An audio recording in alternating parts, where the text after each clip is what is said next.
நிலைக்குறைய வைத்திருக்கிறது. இதைவிட கேவலமாக எந்த ஒரு அரசியல் தலைவரும் தமிழக வரலாற்றில் பேசியது கிடையாது. மீண்டும் ஒரு முறை திராவிட முன்னேற்ற கழகத்திற்கு கட்சி நடத்துவதற்கு எந்த ஒரு தகுதியும் இல்லை என்பதை நேற்று அந்த கட்சியுடைய எதிர்கட்சி தலைவர் திரு மு.க. ஸ்டாலின் அவருடைய மகன் உதயநிதி ஸ்டாலின் அவர்கள் நியமிச்சிருக்காங்க. எங்களுக்கும் பேச தெரியும், மரியாதை இல்லாம எங்களுக்கும் பேச தெரியும். ஆனா எங்களுடைய தலைவர் எங்களை அப்படி வளர்க்கவில்லை, எங்களை அப்படி வழிநடத்தவில்லை.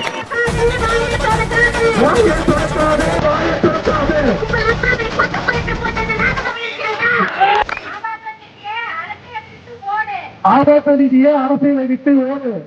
இந்த தேர்தல் கால உடனே இல்லையா? அசம்பிளியில